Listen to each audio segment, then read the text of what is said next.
So originally for this video, I was going to be talking about this monster that you see here, the absolute apex in VR hilariosities that for some reason or another came up on my recommendations and other people's recommendations to purchase at the cool price of $4,500. Unless this used VR Thunderdome came with the battle scars of its last owners, who of course are probably now one owner as 2 men enter, 1 man leaves. You know the rules.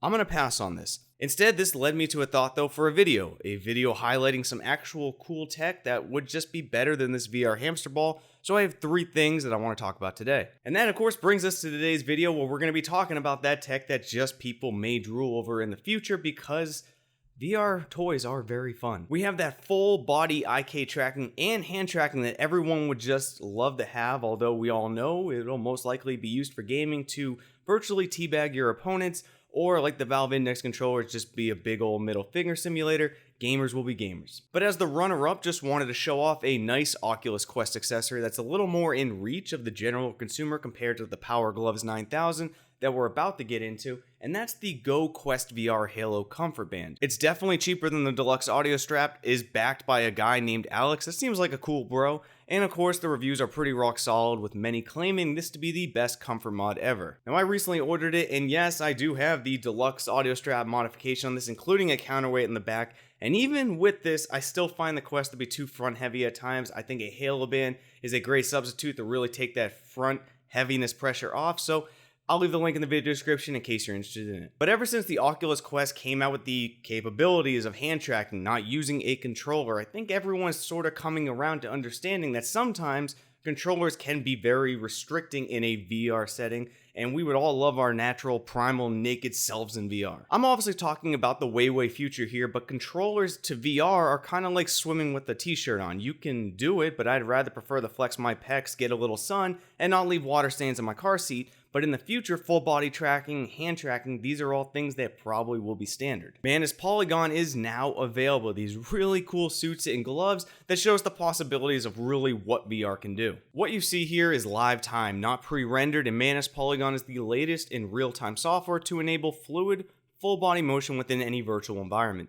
The IK system generates an accurately proportioned virtual human skeleton, and that basically seamlessly retargets and synchronizes the user's motion to the bones of the chosen avatar. You will be decorating your body like a Christmas tree using 5 Vive trackers, 1 on each foot, 1 on your waist, and 1 on the back of each of your hands, and you combine this with full hand tracking controllers and your 1 lower body accessory away from the ultimate Kanojo experience. The concept behind this is to make it easy to use and get rid of the need for a full bodysuit, because that's pretty cumbersome, not to mention I could only imagine what my personal VR bodysuit would smell like after a summer of hardcore use. Finger tracking on the gloves can measure 2 joints per finger and has full 11 degrees of freedom tracking. This at the moment is of course for enterprise use, so not something we'll use quickly, but we may see more and more full body tracking like this used in, say, entertainment. With COVID-19 perpetually being a thorn in everybody's side, more and more companies are most likely going to start turning to VR accessories like this. That way they can provide them for enterprise use to provide things like concerts and music venues and things like that, and it's very exciting where that might go. Although a different suit by Manus, you've already got this happening in 2020 with T-Pain giving a virtual concert, wearing an XN suit together with the Prime XN's gloves to animate his album mascot in real time.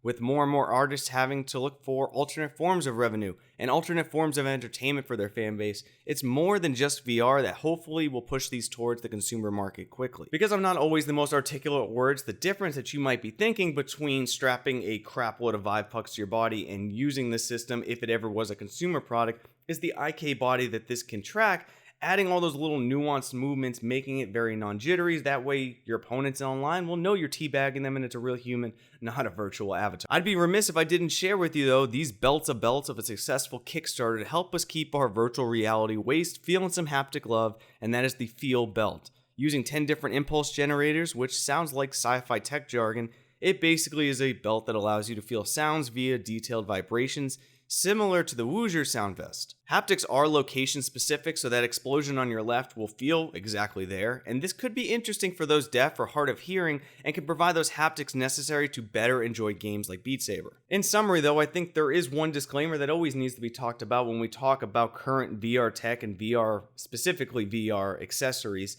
is that they're all super niche. I understand that fully. In fact, most of the VR accessories out there, the bigger ones, They're not cost effective and or practical for daily use to many people, but things like the vests that are coming out, the belt, they're becoming a lot more practical in the long run. However, VR really has always survived, especially in the early days, off early adopters, people who were looking for that extra thrill, that extra bit, who were willing to take the risk, willing to learn about products, and willing to test them out for everyone else. So while a lot of these products coming out may be something that we never personally use, they all pave the way for the future items that we will use, because whether you believe in it or not, I fully believe that the future of VR, AR, XR, it's going to be smaller, less peripherals, hand tracking, full body. That's the future, at least in my thoughts.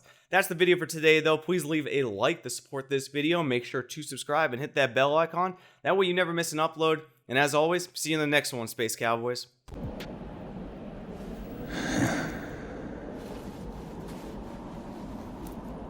Bang.